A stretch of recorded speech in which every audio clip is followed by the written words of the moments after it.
Hi, welcome to Mediation Training. My name is Inely Cesna, and today we're going to talk about issue identification, which is an important part of every mediator's process, is to clearly identify the issues at the table so that we can address them one by one and find resolution.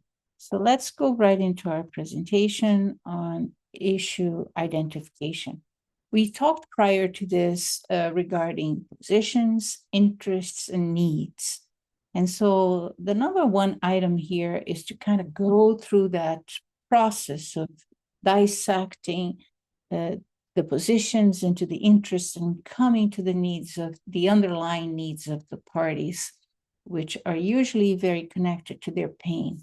And from there, look at mutually acceptable solutions, mutual understandings, list the issues, and see what can be done. So let's clarify this process a little bit better in the next charts. First one, clarifying underlying needs.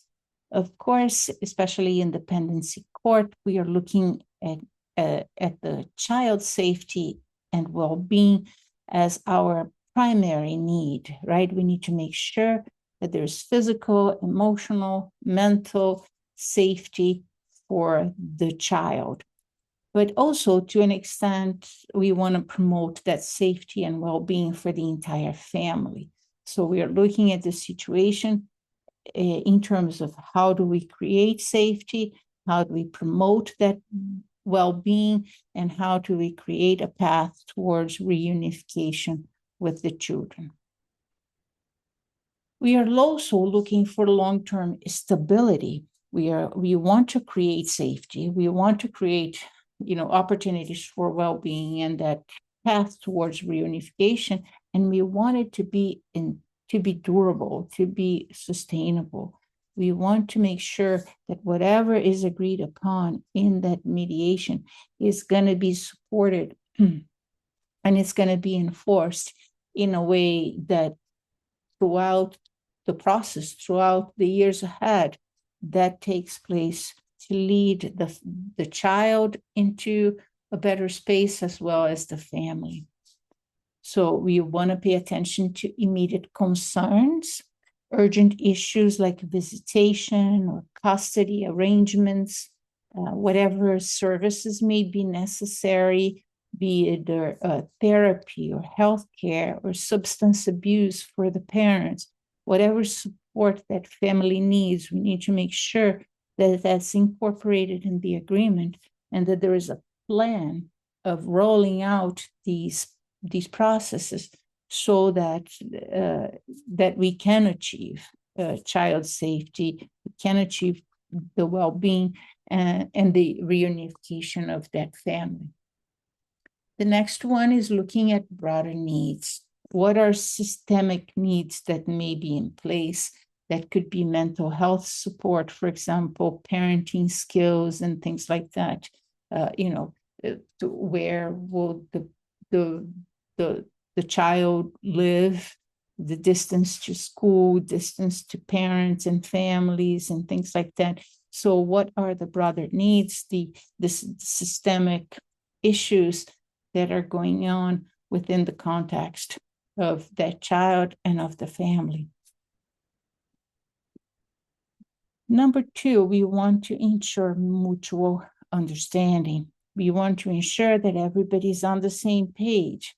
So we want to clarify facts.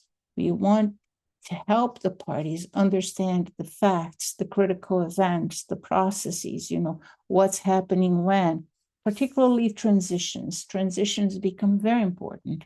So just explain to them, here, I'm talking to you now, I'm going to have to hang up and then we're going to talk to the other parent and we're going to come back. We're going to come back to you and talk to you in about an hour or half an hour, whatever it is, but give them clear guidelines as to the process and what's happening, the facts and the critical events throughout the process, so that that's clear, that's laid out in a clear way for them. We want to clarify legal issues without giving legal opinion, of course. We want to share information, the legal framework, relevant laws, or whatever the court requirements may be, that it's available in their files, that it's available for us to provide them with. Of course, they have attorneys that they can talk to clarify legal issues, but to the extent possible in terms of the process involved in dependency court, we want to provide them with safety of the information that we can give them without giving, of course, legal opinion here. Third, we want to clarify parties' positions. So we want to ensure that we understand the parties' perspectives, what they're coming from, not only their positions, but of course also the interests, what's underneath those positions and what the pain that they carry is. So if we can understand those layers, the positions, the interests, and the needs, we can better arrange the situation and conduct the conversation towards creative resolutions. And four, we want to align the greater good. As we just saw in the other video, we want to step out of the issue at hand to expand the lenses through which we see the issue. Of course, also always keeping the child in the center of the conversation, the best interest of that child being our guiding principle, but being able to open up the view and in that bigger context, find creative opportunities for resolution. And as we do that, we should start listing the issues. We start noting, what could be the final agreement here? What could be the final schedule for the parents?